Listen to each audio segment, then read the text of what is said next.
So, in my personal feeling, the US and Canada, but mostly the US, is so much more developed and so much more innovative when it comes to products and collecting data and marketing the no alcoholic and low alcoholic movement, which is, I think, mainly due to the large market size. So there's just many more people than, for example, in Germany. And in general, the mindset and entrepreneurial spirit is much more enhanced by the government and universities and the people. So this fail fast and just try stuff out is what I really love about the US, and that clearly shows also in the products world, that they just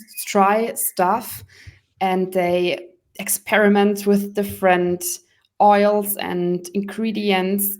And this is why most of the products that we are also talking about it in this podcast are coming from the US. Definitely an interesting view, because usually when you talk to people that are quite deep into the movement, into the industry, especially in alcohol free, they usually say Germany is the most mature market. And when you look at technology, when you look at maybe higher quality products, it might be the case. But of course, just the things you mentioned, talking about marketing, talking about innovation, talking about supporting smaller businesses just to go all in and try it out. And it might be more difficult, especially within the European Union, because we have regulations. We discuss if you are allowed to add alcohol-free beer to alcohol-free wine, because you can't use the name wine. Then we have labeling regulations. So if I would have a product to market, I would go to the US. And I guess it would be easier if I could choose the market. I would definitely choose the US market. Talking about technology, I guess I would stay in the UK or in Germany, probably. Sorry, did I say UK? Oh, no. In Germany. But just my Really? personal, yeah. I would probably, I mean, if it comes to de-alcoholized wine, then probably Germany is most advanced. But for anything else that also resembles wine but is not wine, I would probably go for UK.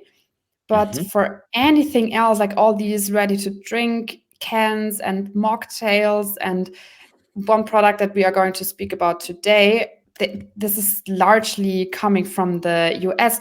And also, whenever I'm doing research for the podcast, the only studies I find are coming from US based market researchers. And they have much more interest in that, and maybe also more possibilities to explore in this area. But yeah, that's just my feeling. And 100% right, because in the US you have this visibility, and especially in, let's say, standard US media, we will talk about that in a second. There is so many articles talking about alcohol free, and here in Germany there's maybe one a month, for example. And I guess it's a thing of how traditional is your market and how strong is the lobbyism over here, especially in the industry, and also how stubborn the people are. Yeah, so it's going to be a really packed episode. I'm really looking forward to it. I'm so excited because we have been waiting for this episode quite some time. We have been collecting articles and facts. And so, yeah, let's dive into it. Let's go. US and Canada.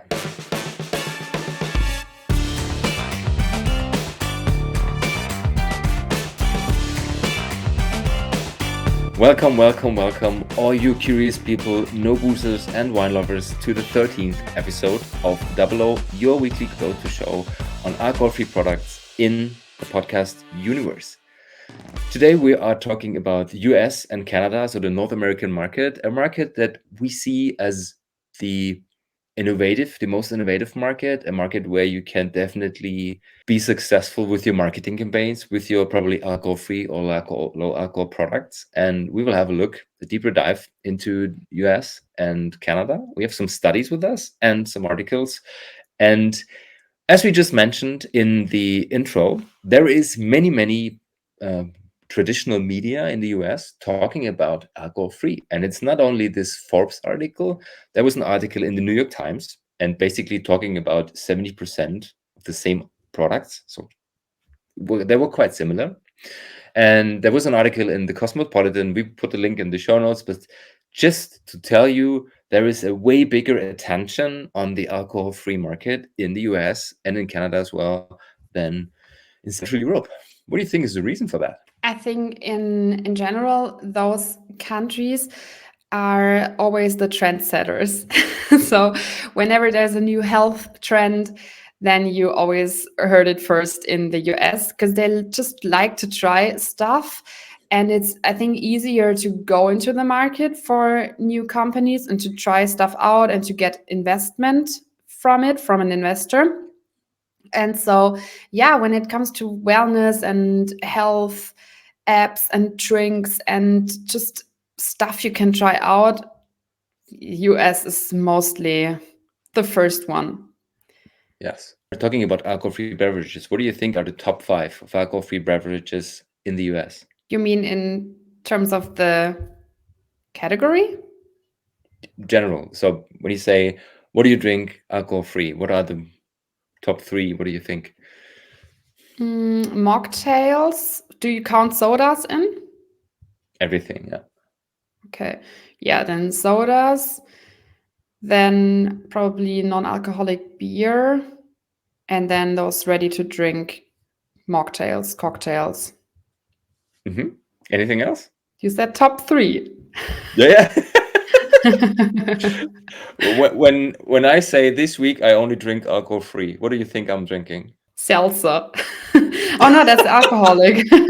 Is there a soft seltzer existing? Because I only know hard seltzer. It will be soon. That's the drink of the week. And by the way, the sober celebrity of the week, a category that we just shouldn't missed. forget about, Yeah. it's in a, I think she's from Canada, at least because I tried to find someone from Canada because most of our sober celebs are always from the US. And so, yeah, this week's sober celeb is Bella Hadid. And Alex didn't know her. And you also didn't know Gigi Hadid, but for everyone that, is maybe not in this Gen Z celebs space, Gigi is the girlfriend of Justin Bieber, which I think everybody knows. And Bella Hadid is her sister, and she's a model. And she's been sober for 1 year now.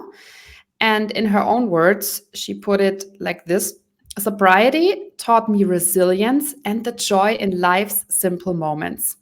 And that's so she's a model. In fact, yeah, she's a model. How old is she? Is she already 21? Can she already say she's sober with a legal drinking age and so? Oh God, that would have been funny. I mean, I don't think that she's stopped by legal age to drink. Yeah, she's 27. I just Googled. And she's from Washington. Sure, she's not even from Canada, but yeah, doesn't matter. I would have expected that models aren't into alcohol. Have you heard about Kate Moss? Yeah, sure. I think Kate Moss mainly lived from wine and skinny bitch drinks and cigarettes. So I think and she maybe looks maybe that's also the development in the recent years, that models are becoming increasingly more aware of what they put into their bodies. The best example is Giselle Bündchen. She's also a sober celeb, and she's mainly drinking tea, and she's really, really, health aware. But I think in the, 80s, 90s, it was more common for models to maybe not eat, but party a lot, drink a lot, and not live very healthy. What do you think I'm drinking at the moment? For everybody who's not watching, it's a beer glass, but there is a yellow liquid in it. Apple spritzer? It has some tannins. Oh, then it's probably a wine. Nope. Sorry, a tea, fermented. think maybe It's tea. It's Ah, just tea. black tea. Okay. Yes. This is the second most consumed drink in my household. First one is water. And right now, I would love to ask the question again. What do you think are the top 5 in the US regarding alcohol-free drinks? Okay, adding to the ones that I've said before, wine maybe, de-alcoholized wine. But yeah, Easier. I'll What do you usually drink when you don't drink alcohol? water. Water is number 1. But okay, I didn't know that this also counts. This was my hint with the tea and the water in my household. Yeah, water is number 1. What do you think is number 2? Or maybe top 5? I mean, Sodas. I had no clue as well. I think this is really boring for our listeners because just say it. The interesting thing is that usually when people talk about alcohol-free, they usually think about products that have had alcohol and are de-alcoholized. And also the industries like beer and wine, they're always afraid of people who try or who want to experience, who want to be sober curious. They run away from wine and beer, but they don't. They run away from coffee, from tea, from water, and from sodas and juices because they want to experience something more special. And when you have a look at this alcohol-free category, you usually have a list of water, sparkling tea, tea, coffee, all this kind of stuff. And then place number 20 something is beer. So it is interesting, basically. But when we talk about I'll only drink alcohol-free stuff, nobody thinks about the just usual products. Is that funny and sad Yeah, as well? because it's so obvious that you don't really see it as something new. It's a pity. Alrighty, what's next? Doesn't seem to excite you very much.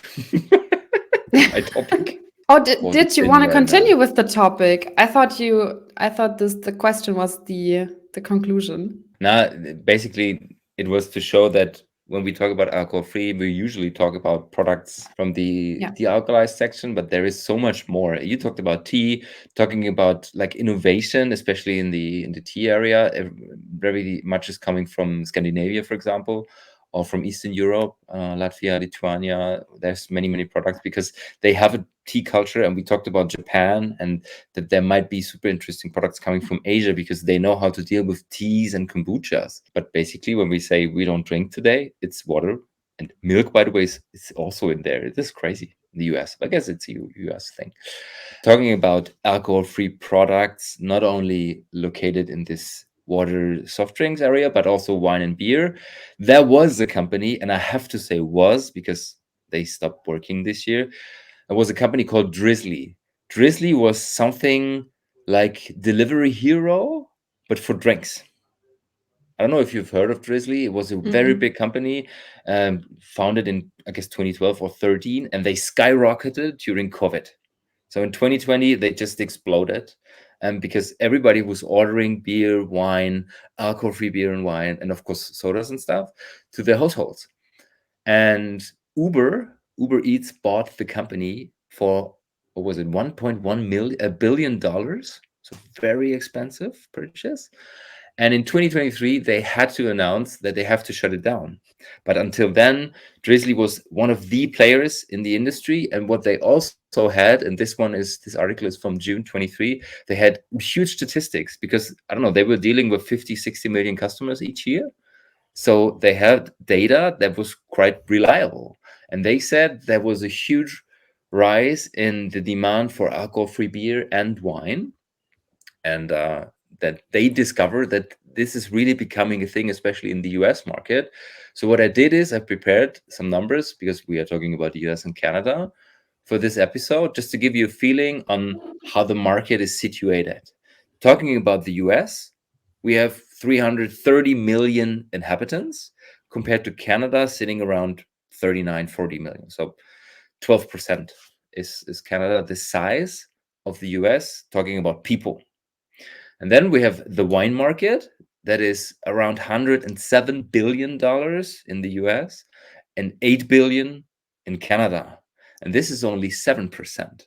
So it feels like Canada's drinking less wine than the US, just talking about the average. And then we have the beer market. And in beer, 156 billion in the US, so bigger than wine, 50% more, and 10 billion in Canada, accounting for 6%, also drinking less. And right now we talk about non-alcoholic beer, and this is actually quite crazy. I was really literally surprised. The non-alcoholic beer market is $20 billion in the US. This is Wow. 13% of the whole beer industry. That's crazy. Yeah. And Canada is quite small, 170 million, expected to grow to 400,000 according to some articles within the next 10 years, but very, very small amount. Yeah, and I think I remember back when I was in the US, their beer also tastes much lighter than it does in Germany. So maybe that's the reason why they are also adopting non-alcoholic beer a little easier than here in Germany, where we have this traditional and very high expectations market. Okay. Because usually we are high in alcohol. We have more bitterness usually, or more power in our beer. It's besides the strong beers. But yeah, it's definitely the thing. And this is also the reason why it's the same in England, why the English government warned the inhabitants of the beer of Germany when they come to the European Championship. They say, hey, guys, we have 4.5, 4.4 in average. They have 5.5. Could be dangerous. So yeah, this definitely could be a reason why there is more focus on alcohol-free beer. And I mean, the big brands, we've talked about them, Corona, Guinness, Budweiser, they all have their 0.0 beers, and they're quite successful. So definitely more present and maybe not as romanticized than in Germany. I told you the story about people saying, no, if you ask me with or without alcohol, I always choose the one with alcohol because I wanted to have the normal beer, in quotes. Well, yeah. But we have some more statistics coming on. You want to talk about a study from NC Solutions, January 2023? Yeah, and it really showed this cultural shift towards mindful drinking and also the marketing implications. So the for me most interesting statistics were that 34% of US Americans are trying to drink less in 2023, which shows the crazy large market development and potential. And already 26% are identifying as mindful drinkers, which is pretty cool. I mean, this is apparently really a term there. And of those, 74% identify as social drinkers in 2023, which means that for Americans, it's really important to drink with your friends, and drinking is part of their culture, but it doesn't really mean that you have to drink alcohol, because we see it's just this drink that you have in your hand, and they are happy to switch it for something that doesn't have alcohol necessarily. And then a little more, shocking was that 20% didn't drink because they are afraid of becoming addicted to alcohol. And even more, 28% didn't drink because addiction runs in their family and they were scared to develop it too. And then for the sober lifestyle implications, 45% are interested in going to a sober bar. And we are talking about sober bars in general a little later in this podcast. But for me, it really showed that it's almost 50% of Americans that are looking actively to go to a bar where they are able to drink non-alcoholic stuff, or maybe only non-alcoholic stuff. And 40% wish there were more sober bars in the area. So if you want to open a bar and you think of adapting new lifestyles and catching new customers, then maybe this is your chance. And then what also really stuck out was the advertising implications, because 34% of Gen Z say that they would try non-alcoholic stuff if it was marketed and advertised with the label sober, curious lifestyle. So this is really a term that has been coined very positively. And 1/4 say that they have tried non-alcoholic drinks because a celebrity endorsed it. So in turn, this also means celebrities have this huge power and chance to impact positively how people drink, not only with whiskey and champagne brands to advertise, but also in the other direction. And I think we have this in Germany a little bit with these like iced teas that are produced and endorsed by the rappers. But yeah, in the US, there's such a large leverage for that. Interesting, right? They have more a feeling or a thinking in community, so they identify even more with celebrities, the deeper Yeah, connection, definitely. more trust. Yeah, definitely. And there's also so many celebrities, such as we spoke about Blake Lively, we also spoke about Bella Hadid in this episode, and they are all hopping on that train and sell and develop their own non-alcoholic beverage. So it goes hand in hand. How is that in Canada? Do you have any data on Canada? Unfortunately, not into detail. What we see is that there is definitely a higher demand, especially when we talk about sober bars, and there is some opening up in Vancouver, in Calgary, so in the big cities. I was just thinking when you mentioned it, so it could be a chance to open a bar. Do you think it would make sense to have 2 or 3 sober bars in one big city? Maybe in the beginning, it would be better to just have 1 or 2, just to reduce the risk. But depends on which city. I mean, we've talked about New York before, and we will talk about Vancouver, and yeah, also California is a huge market for that. It depends on the market. It depends on the city. You have to do your market research. Yeah, and I guess it also depends on the open mind of the city. So it's just talking about Germany, for example, or talking about France. When we talk about the capitals or the hipster cities of the countries, it might be easier and also maybe possible to have 3, 4, 5 bars, maybe even in the same district, because they just grow together. We're talking about quite traditional cities, like in the Normandy, for example, in France, or in I don't know, in Bristol or in Manchester, maybe in England, or even Munich in Germany. It might be tough, or tougher at least. Agree. Yeah. I mean, what is definitely changing comparing, for example, Canada and the US is their view on alcohol in general. We've talked about the article of the World Health Organization, who said there is no safe amount of alcohol in the beginning of 2023. And what basically happened is in the US, everybody was crying. It was a huge shitstorm on social media. People were afraid that the US government will change it because Canada did. Canada said, we will change the law from 2 drinks per day for a man and 1 for a woman to 2 drinks per week for a man and 1 for a woman, because there is no safe amount, but we cannot stop it at all, and we don't want to. But please, people, be aware of that, and we will change it. And the US was going crazy on that.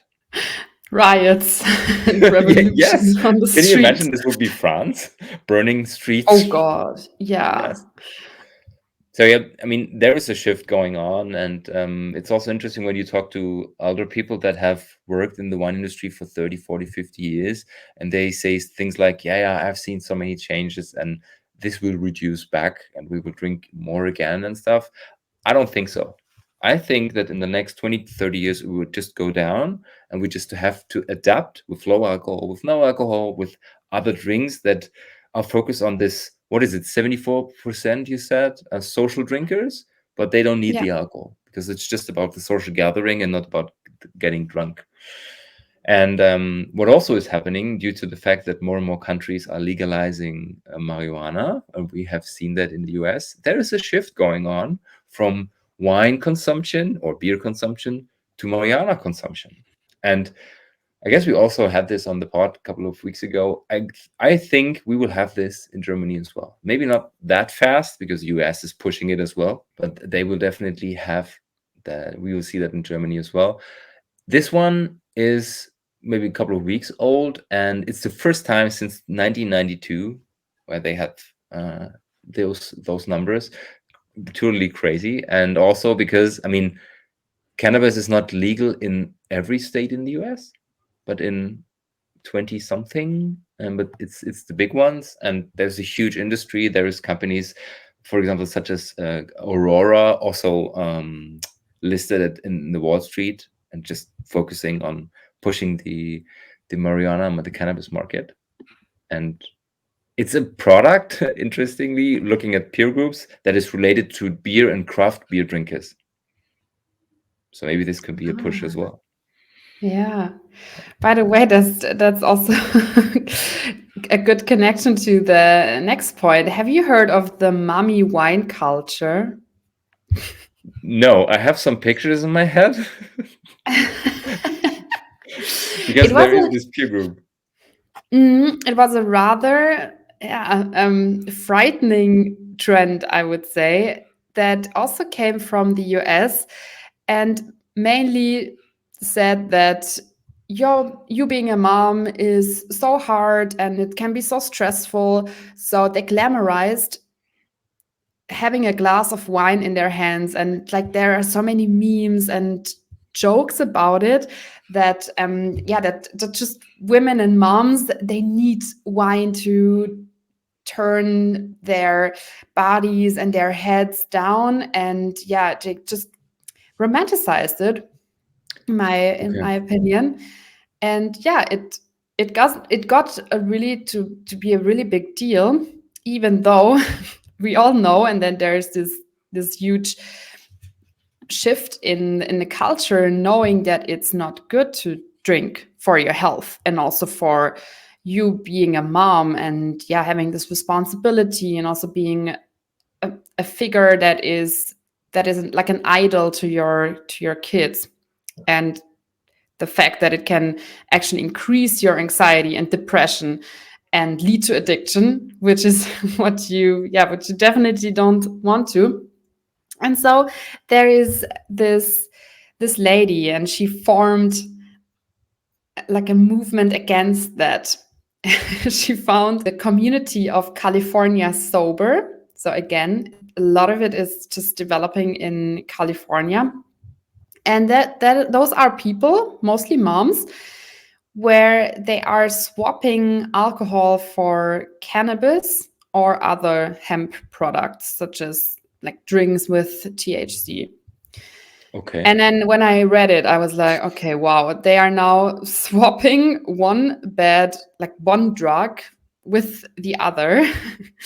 But yeah, she then explained that it's not about, just replacing one bad thing with another one. It's about finding healthier ways to deal with the ups and downs of life and of being a mom. And that it can actually help with depression and anxiety, whereas alcohol just makes it worse. And so she made a statement that this whole hemp beverage and cannabis industry is just getting started, and that there are a lot of entrepreneurs that are entering the space, and she's one of them. And yeah, it just shows that there are this community building is so important, and belonging to this community and endorsing each other and helping each other, supporting each other with something else than alcohol is primarily a good thing. But I don't know if if we will see that in this extreme in Germany. But let's see, maybe in 1 or 2 years. So they definitely don't drink alcohol-free products or de-alcoholized products. They always drink stuff with THC or CBD. I don't know if they do it always. It's just Because this movement for, yeah, as I said, California sober. yeah, but the interesting thing is, to me, sober is not the way they do it.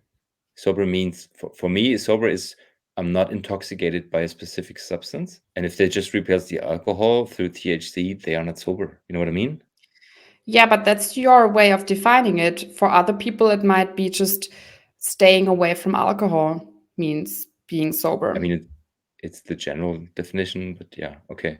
So it's more like interpreting the word sober with I'm not drunk of alcohol, but I can use other substances. Let's Google it. I don't know. I would just say being sober means staying away from alcohol.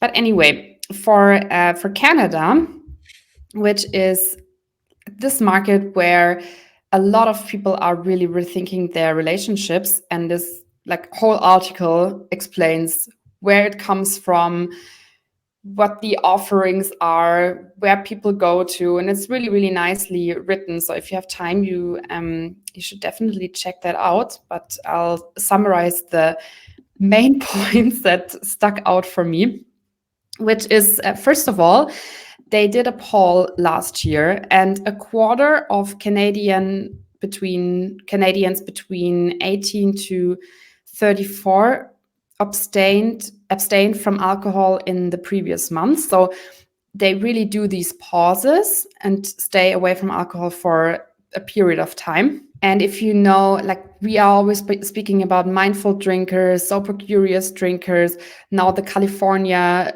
drinkers that say no to booze, but yes to weed. And then there's a new word that I didn't know before. I'm curious if you have heard about it. It's called the zebra stripers. And it means you are alternating between two drinks that are one containing alcohol and the other not containing alcohol. For example, a mojito and a mojito without alcohol. And you do this in one single night or evening, which is basically what I also do very often. And then, what I found really fascinating is that they have so many bars and communities and drinks on the rise. For example, this community called Sober Babes in Vancouver, and they are specifically targeting women and LGBTQ that are practicing sobriety, and they are offering a lot of community get-togethers and sports activities and stuff that you feel that you are included, and there is this alternative to having a day or a night out meeting people and doing that over drinks, but that there are so many other nice ways of being a community. And this is probably also self-organized, so no governmental incentive behind it. And one thing that was also written in the article was that in 2017, there was a pilot project from the Canadian Institute for Substance Use Research, and they put warning labels on alcohol containers at a liquor store in Whitehorse. And those products that were labeled as dangerous, they had a drop in sales of almost 7%, which is good. I mean, it's the same with, for example, the labels on cigarettes. But then the initiative was halted due to so much pushback from the alcohol industry.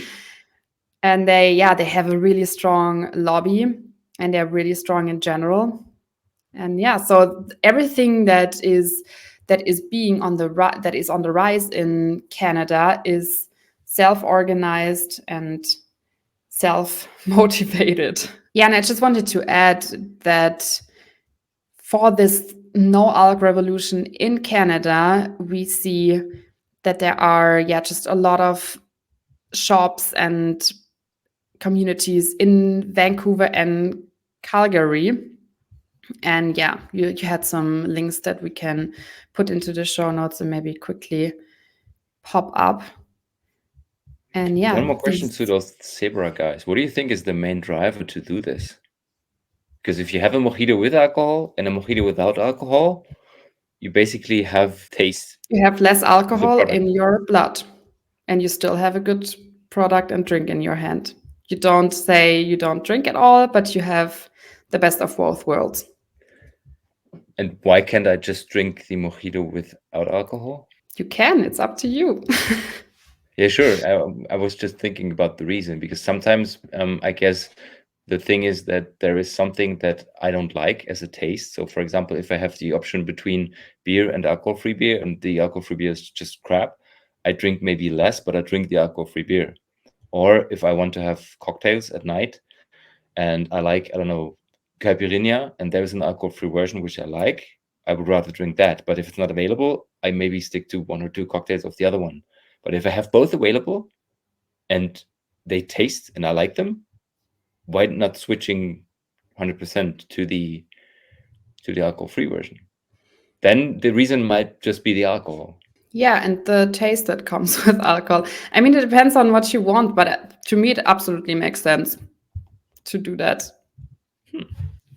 Okay. And now coming to our drink of the week, which is unfortunately only available in the US, but since this is the US and Canada episode, I just thought, why not? I just wanted to bring the attention to this new product, which I think is super, super cool, because it's basically a water, but with a little bit of alcohol. So this is not for the total sober guys on this podcast, but maybe for the ones that are curious and reducing their alcohol intake, and maybe for a festival where you don't drink at all, but you want to have like this little tipsy feeling.